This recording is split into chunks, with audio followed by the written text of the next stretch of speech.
오늘 함께 나눌 하나님의 말씀은 시편 12편 1절부터 8절까지 말씀입니다. 시편 12편 1절부터 8절입니다.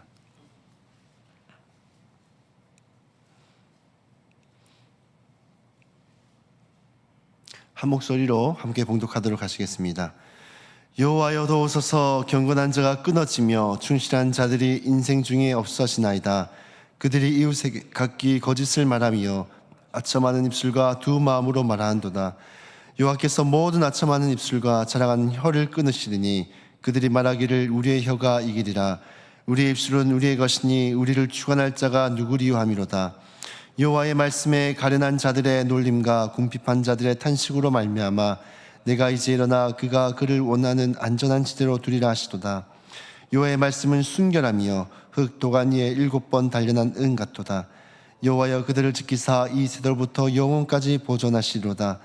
비열함이 인생 중에 높임을 받을 때에 악인들이 곳곳에서 날뛰는도다. 아멘. 오늘 우리가 함께 읽었던 본문 시편 12편은 탄식시라고 해서 다윗이 매우 탄식하는 가운데 드린 그 기도입니다. 1절을 보시면 이러한 말씀으로 시작이 되는데요. 여호와여 도우소서. 경건한 자가 끊어지며 충실한 자들이 인생 중에 없어지도소이다. 다윗이 왜 이렇게 탄식을 하고 있는가 하고 보니까 세상을 바라보니 의로운 사람은 점점 사라져가고 있고 악한 사람들, 특히 이 말로 죄를 짓는 사람들이 갈수록 많아졌기 때문입니다. 사랑하는 성도 여러분, 오늘날도 크게 다르지 않죠. 삶이 말을 통해서 사람을 살리기도 하지만은 이 말이라는 것은 삶을 무너뜨리고 또 그 사람의 심령을 죽이기도 하는 것이 바로 말입니다. 오늘 말씀을 통해서 이 교만한 악인의 모습이 어떠한지를 함께 우리가 살펴보고 또 우리는 어떻게 살아가야 되는지를 함께 나누고자 합니다. 먼저 첫 번째로 악인은 이웃에게 거짓말을 자주 합니다. 2절을 보시면 이렇게 말씀합니다. 그들이 이웃에게 각기 거짓을 말하며. 악인의 첫 번째 특징이 거짓말을 하더라는 겁니다. 여기서 말하는 거짓은 단순한 어떤 실수가 아니라 의도적인 속임과 이 왜곡을 뜻합니다. 거짓말은 단순한 어떤 말의 문제가 아니라 이것이 관계를 무너뜨리는 심각한 죄입니다. 사실을 숨기고 자신에게 유리하게 바꾸고 이 상대방을 속이는 것, 이것이 쌓이고 쌓이면 신뢰가 무너지고 또 깨어지고 관계가 허물어지는 것을 보게 되었습니다. 예전에 어떤 사람이 작은 말로 이 거짓말을 하기 시작했는데 이 거짓말을 하면 어떻습니까? 나중에 거짓말을 숨기기 위해서 이것을 또 다른 거짓말을 하게 됩니다. 그러다 보면 거짓말이 점점 커져만 가는 것이죠.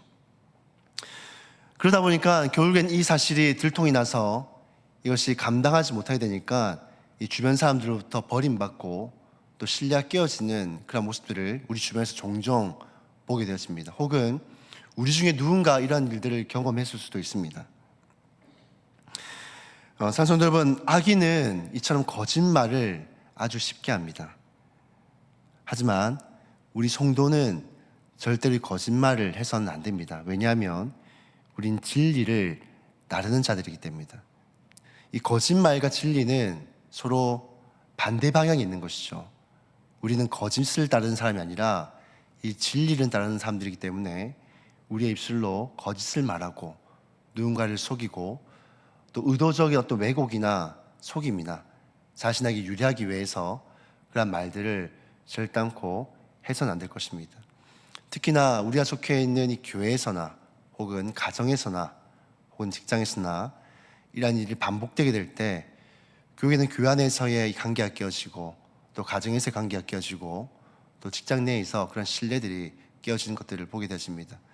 우리 성도님들은 거짓을 쫓기보다 이 진리를 따르고 행함으로 많은 사람들로부터 인정받고 칭찬받는 주의 백성들이 다 되시기를 주님의 이름으로 축복합니다. 이 두 번째 악인의 특징이 무엇인가 하면 이 두 마음을 가지고 말하더라는 것입니다. 2절 이어서 보시면 이렇게 말씀을 합니다. 아첨하는 입술과 두 마음으로 말하는도다. 여기서 두 마음이라는 것은 이 겉과 속이 완전히 다른 상태를 뜻합니다. 그러니까 쉽게 말해서 앞에서는 칭찬하고 이 뒤에서는 험담을 하는 것이죠. 입으로는 좋은 말을 하지만은 마음에는 그 삶에 대해서 좋지 않은 감정들을 가지고 있더라는 겁니다. 이것이 바로 두 마음을 말하는 것입니다. 사랑하는 성도 여러분, 이것은 단순 어떤 성격의 문제가 아니라 진실함의 문제입니다. 우리 인터넷에 보니까 그런 것들이 있더라고요. 교토식 합법이래 가지고 저 일본의 교토 사람들은 이제 앞에서 말하는 거하고 뒤에서 말하는 말이 다르다라는 그런 것들이시죠. 어찌 보면 우리 안에도 이런 교토식 합법이 있지 않나 싶습니다. 때로는 관계를 유지하기 위해서 아첨하고 꾸며서 말을 할 때가 있습니다.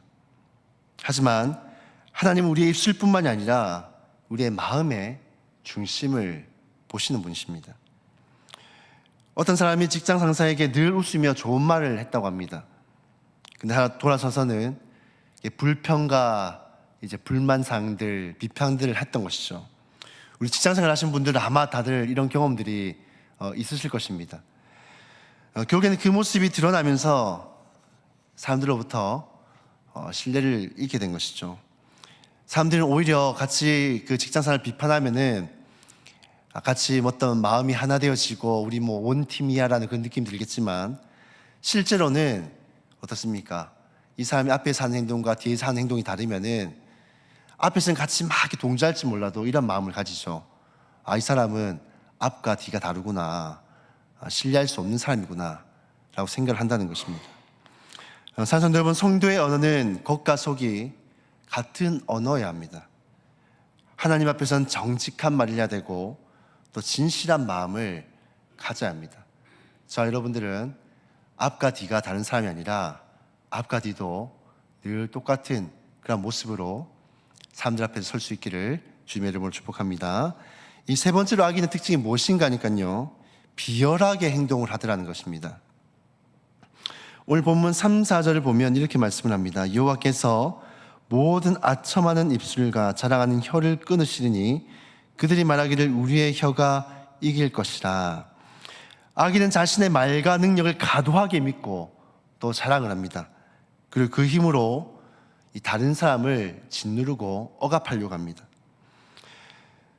여기서 비열함이라는 것은 무엇인가 하면 자신의 이익을 위해 남을 이용하고 말로 사람을 공격하고 이 책임지지 않는 그런 태도입니다. 사랑하는 성도, 오늘날 우리는 말로 사람을 쉽게 공격하는 그런 시대를 살아가고 있습니다. 그리고 그 말에 대해서 책임으로부터도 자유로운, 비교적 자유로운 시대를 살아가고 있습니다. 뒤에서는 비난하고 또 쉽게 판단하고 정죄하고 책임지지 않는 말을 합니다. 하지만 하나님은 분명하게 오늘 본문을 통해서 말씀합니다. 그 입술을 끊으시겠다라고 말씀합니다. 오늘날 보면 많은 사람들이 인터넷이나 SNS 같은 이 익명에 숨어서 누군가를 아주 쉽게 공격합니다. 특히나 제일 많이 공격한 대상이 누굴까요? 연예인들, 스포츠 스타들, 또 정치인들, 이런 사람들에 대해서 아주 날이 선 듯이 입에 담지도 못할 말들을 할 때도 있습니다. 우리 그리스도인들도 마찬가지입니다. 이것이 자신이 앞에서 드러나 보이면은 우리가 감히 그런 말을 못할 텐데 익명에 숨어버리다 보니까 자신이 드러나지 않겠지 하고 이것을 쉽게 올리고 악플을 달고 아주 저주 섞인 말들을 하는 것들을 보게 되었습니다. 사랑하는 성도 여러분, 가벼운 말이라고 우리는 생각을 하지만은 그 말이 결국 누군가에게는 큰 상처가 되어집니다. 특히나 연예인들 같은 경우는 어떻습니까? 이것 때문에 목숨을 달리하는 사람들도 굉장히 많죠. 근데 사람들은 자기가 쓴 댓글에 그렇게 됐다 생각 안 합니다. 왜냐하면 많은 사람들이 달았기 때문에 자기가 책임에서 자유롭다 생각합니다. 근데 그거는 알 수가 없는 것이죠. 예. 그렇기 때문에 이것이 결코 가벼운 문제이거나 가벼운 죄가 될 수가 없습니다. 이것이 결국엔 누군가에게 큰 상처로 남기 때문에, 그리고 그 말의 책임은 언젠간 또 우리 자신에게 돌아오기 때문에 우리는 이 말을 함부로 해서는 안 되는 것입니다. 사랑하는 성도 여러분, 성도는 비열한 방식으로 살아서는 안 됩니다. 우린 하나님 앞에서 이 책임 있는 삶을 살아가야 됩니다. 그래서 저와 여러분들은 이 말에 대해서도 그렇고 행동에 대해서도 그렇고 이렇게 비열하게 살아서는 안 되고 꼭 자신이 책임감 있는 그런 말들을 해야 됩니다. 그러니 누군가에 대해 함부로 비판하고 판단하고 정죄하고 이렇게 해서는 안 된다는 것이죠. 오늘날 많은 사람들이 그렇게 한다 할지라도 본인은 그런 거에 시대의 흐름에 동조해서 그렇게 살아가는 것이 아니라 우리는 하나님의 말씀, 그 진리를 따라 행해야 되기 때문에 오히려 역행하며 하나님의 사람들이 어떻게 살아가야 되는지 세상 가운데 바르게 보여줘야 될 그런 의무가 있습니다. 그러므로 저와 여러분들은 항상 이 말과 행동에 책임 있는 그런 삶을 살아가시기를 주님의 이름으로 축복합니다. 오늘 말씀을 정리하도록 하겠습니다. 오늘 말씀을 통해 이 교만한 악인의 모습을 보게 되었습니다. 교만한 악인의 모습은 거짓말을 하고 또 두 마음으로 행동을 합니다. 그리고 비열하게 행동하는 모습이 있습니다. 그러나 우리는 그 길을 따르는 사람이 아닙니다. 본문 6절을 보시면 여호와의 말씀은 순결함이여 라고 말씀합니다. 이 세상의 말은 더럽고 왜곡되어지지만 하나님의 말씀은 깨끗하고 진실하다는 것입니다. 그러므로 우리는 세상의 말이 아니라 하나님의 말씀을 따라 살아가야 됩니다. 사랑하는 성도 여러분, 오늘 하루도 이 진실한 말로 또 정직한 말로 마음으로 하나님 앞에 바르게 살아가는 저와 여러분들이 다 될 수 있기를 주님의 이름으로 축복합니다. 우리의 말씀을 기억하시면서 함께 기도하며 나아가면 좋겠습니다. 우리가 진실한 말과 이 정직한 마음으로 또 하나님 앞에서 바르게 살아가는 그런 성도들이 다 되게 도와주시옵소서라 기도하시고요. 또 오늘 특별히 종료주일입니다. 우리가 오늘부터 또 예수님께서 가신 그 십자가의 그 길들을 하루 보게 되실 텐데, 우리 한 주 동안 이 십자가의 길을 묵상하며 또 예수님의 그 십자가를 마음에 담아 또 그렇게 살아내는 그런 한 주가 될 수 있게 도와주시옵소서. 이 시간 주어진 기도 제목들을 한번 기도하시고 또 개인의 제목으로 자유롭게 기도하신 후에 돌아가도록 하시겠습니다. 기도하시겠습니다.